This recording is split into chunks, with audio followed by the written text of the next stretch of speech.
Is her behaviour the reason why her popularity is plummeting?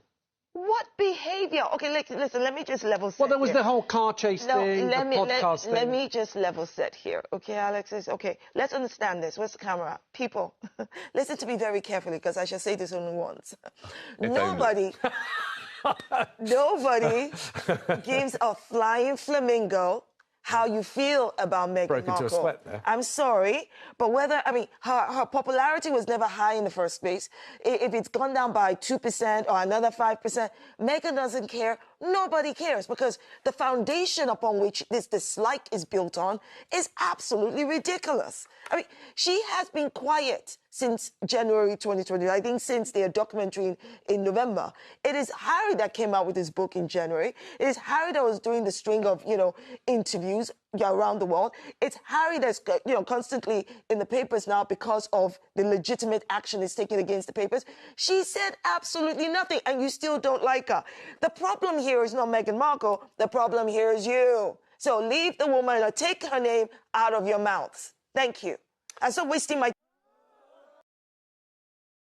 Across the world, people have stood firm against negativity directed at the Duke and Duchess of Sussex. Their resilience and support for Harry and Meghan have not gone unnoticed. In a world where silence is easy, these supporters have chosen to speak up for justice. This collective kindness and hope counter adversity. Every message and act of solidarity helps turn the tide. Supporters remind the world that compassion is stronger than hate. Their commitment shines as a beacon of hope, inspiring others to join the pursuit of justice. Despite targeted harassment, supporters remain steadfast and courageous. Together you create a space where compassion is celebrated and hatred has no place. United, real change is possible. On the Jeremy Vine show, a loaded question was posed. Is Meghan's behaviour the reason for her plummeting popularity? This question was designed to blame Meghan, reinforcing a narrative crafted by her detractors. Rather than accepting this premise, Dr. Shola Moshogbamimu countered, "The problem isn't Meghan, the problem is those who perpetuate the criticism." The call was to leave Meghan and Harry alone and stop invoking their names. This response served not only as a defence of Meghan, but also as a direct challenge to every critic and media outlet fueling the ongoing obsession with both Meghan and Harry. The statement prompted a rare moment of silence, shifting the focus from Meghan and Harry to their critics. The relentless scrutiny reveals little about Meghan and Harry's character, but speaks volumes about those who perpetuate it. The issue has never been Meghan or Harry themselves. It has always been the behaviour of those who judge them. The recurring question, is her behaviour the reason for her unpopularity, is frequently posed by both the media and the public. This line of questioning highlights a broader issue, the assignment of blame and the determination of responsibility. This approach exemplifies victim blaming. Attention is diverted from the relentless scrutiny to Meghan herself, allowing the media and critics to evade accountability for the toxic environment that has been fostered. Over the years, negative stories have influenced public opinion, cultivating a hostile atmosphere where suspicion and criticism are commonplace, despite the positive contributions and resilience shown by both Meghan and Harry. Critics then cite this public perception as evidence of Meghan's alleged shortcomings, a self-fulfilling prophecy established from the outset, ignoring the strength and unity that Meghan and Harry have consistently demonstrated. Judgments are made not on Meghan's actual actions, but on a distorted image constructed by those intent on her failure, overlooking the positive impact she and Harry have made together. The underlying issue is the obsession and prejudice. Society's persistent refusal to view Meghan as anything other than a troublemaker due to her divergence from established expectations, while disregarding the admirable partnership and compassion she and Harry embody.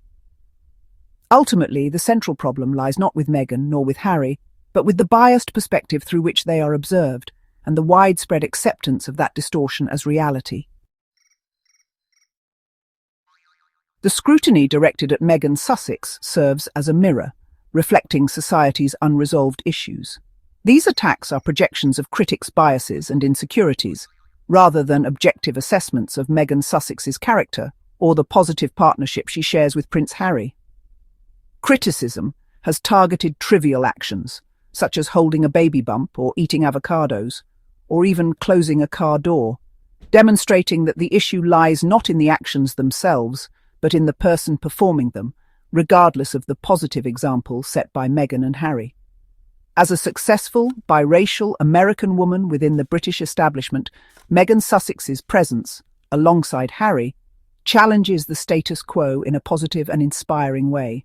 Historical patterns reveal that women, particularly women of colour, are often vilified for stepping outside prescribed roles. Confidence is frequently reframed as arrogance, and a desire for privacy is interpreted as a rejection of duty, even when Meghan and Harry are simply seeking a healthy balance for their family. The public outrage reflects deeper societal tensions surrounding race, class, and gender. The campaign against Meghan Sussex and Prince Harry functions as a distraction from confronting uncomfortable truths within society, while their resilience continues to inspire many. Hostility directed at Meghan Sussex is widely attributed to racism, sexism, and institutional resistance to change. From the outset, overt racist tropes and sexist expectations were evident in the coverage and public discourse surrounding her. Meghan Sussex's independence and assertive voice, alongside Prince Harry's steadfast support, challenged patriarchal structures that traditionally expect women, particularly those in royal roles, to remain silent and deferential. The institution, characterized by rigid traditions, resisted their modern approach and requests for protection. The combination of racism, sexism, and institutional intransigence formed a nearly insurmountable barrier for both Meghan and Harry. Criticism directed at Meghan Sussex extended beyond protocol, reflecting a rejection of her identity, her partnership with Harry, and what they represent together. The backlash was directed at the notion that a woman like Meghan Sussex, supported by Prince Harry, could occupy a prominent royal position. Placing these events in context reveals the attacks as a defense of long-standing traditions and the established order, which Harry and Meghan have courageously challenged together. Meghan Sussex's decision to step back from royal duties was an act of empowerment and self-respect. Supported by Prince Harry, she chose personal well-being over tradition, shaping her own narrative. They prioritized mental health and family, even under public scrutiny. True strength meant stepping away from the spotlight to protect what matters most. Meghan Sussex refused to be bait for toxicity, sending a clear message. She and Harry control their own peace. Meghan's courage inspires women everywhere to walk away from harmful environments and choose dignity. This is not a story of failure, but of liberation, living life on one's own terms. The relentless negativity must end, so Meghan Sussex and her family, including Prince Harry, can live in peace. The ongoing cycle of outrage and obsession benefits no one and perpetuates a toxic culture. The message is clear: leave her and her family alone. Meghan Sussex deserves the opportunity to build her life with Prince Harry, free from constant judgment. Meghan has demonstrated resilience and grace, and together with Harry, they owe no further justification to their critics. The endless debate is unproductive and constitutes harassment. Attention should shift to real issues, rather than targeting a single individual or couple. Meghan Sussex's strength and courage, alongside Harry's support, serve as inspiration to millions. Supporters are encouraged to amplify hope, truth, and positivity. Injustice should be called out, and the positive impact of Meghan and Harry should be supported and celebrated. The narrative of love and empowerment must rise above hate.